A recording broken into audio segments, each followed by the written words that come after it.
Kenapa anak perempuan dulu yang disebutkan, tidak anak laki-laki dulu? Di sini kalau kita jeli, kita mempelajari tafsirnya, ternyata di sisi lain Allah Azza wa Jalla meninggikan kedudukan laki-laki di atas perempuan. Bahkan hak waris pun laki-laki dilebihkan daripada perempuan. Bahkan satu ayat yang sangat populer yaitu Ar-rijalu qawwamuna 'alan nisa. Allah jadikan kedudukan laki-laki itu di atas perempuan. Tapi di ayat yang lain Allah mendahulukan penyebutan anak perempuan lebih awal daripada anak laki-laki.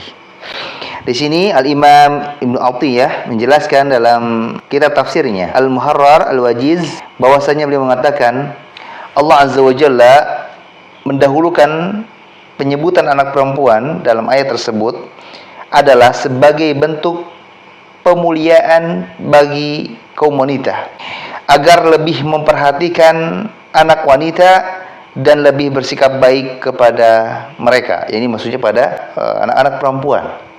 Wathilah bin Al-Ashqa radhiyallahu anhu berkata, sesungguhnya di antara tanda keutamaan seorang wanita adalah anak perempuan lebih diawalkan daripada anak laki-laki, karena Allah lah yang mendahulukan penyebutan anak perempuan di dalam firman-Nya.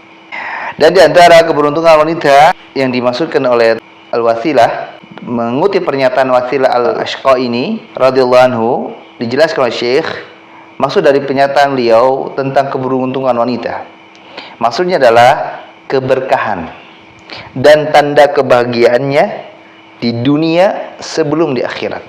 Ternyata tujuan Allah menyebutkan anak perempuan lebih dulu daripada anak laki-laki dalam ayat surat Asy-Syura tadi menunjukkan bahwa Allah ingin memuliakan kaum wanita dan mengajarkan kita untuk bersikap lebih baik kepada wanita. Jangan disepelekan, jangan dihardik. Ini sebagai bantahan untuk keyakinan kaum jahiliyah yang merasa aib kalau memiliki anak perempuan, bahkan sampai dikubur hidup-hidup. Waliyadzubillah. Ini sungguh pemahaman yang sangat konyol dan jahil. Ya, mereka mengasumsikan wanita merupakan lambang kelemahan, dibantah oleh Allah Azza wa Jalla. Mindsetnya bukan wanita lambang kelemahan, tapi wanita lambang kemuliaan. Makanya kalau seorang muslimah merasa terhina, berarti dia belum tahu cara Islam memuliakannya. Cara Islam memperlakukan seorang wanita lebih mulia, lebih ketat daripada penjagaan seorang jenderal kepada ratunya, seorang ajudan kepada atasannya. Apakah seorang ratu bisa didekati oleh masyarakat, rakyat biasa? Tidak. Hanya suaminya yang boleh mendekatinya, hanya orang tuanya, hanya kerabatnya yang boleh mendekatinya. Selain itu tidak boleh. Begitupun wanita dalam potret keislaman. Ketika seorang wanita terlabelkan dengan muslimah dan mukminah, ketentuan berlaku di dalam dirinya. Tidak semua orang bisa menyentuhnya, tidak semua orang bisa melihatnya, tidak semua orang bisa menyetubuhinya. Wanita dalam Islam menjadi ikon, simbol dari kemuliaan, bukan kelemahan.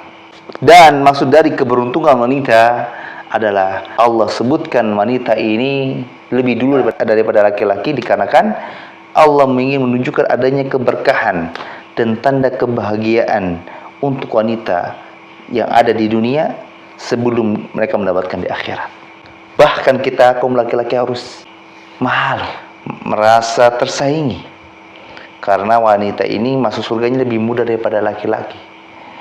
Wanita ini cukup patuh kepada suaminya, mengurus rumahnya dengan baik, menjaga kemaluannya ketika suaminya nggak ada, ataupun ketika ada, cukup menjalankan ibadah-ibadah wajib, sholat wajib, puasa wajib, meskipun tanpa yang amal-amal sunnah yang lainnya. Maka Nabi SAW mengatakan, udkhulil jannah min abwabi syi'ti, masuk kamu kepada dalam surga dari pintu manapun yang kamu inginkan. Tapi ini tidak berlaku untuk laki-laki. Bayangkan seorang wanita cukup patuh pada suaminya, patuh pada Allah, meskipun dalam perkara-perkara wajib, sudah cukup baginya untuk bisa masuk surga dari pintu manapun yang dia inginkan. Apalagi kalau dia menghiasi amalan-amalan wajibnya dengan amalan-amalan sunnah. Masya Allah, la quwwata illa billah.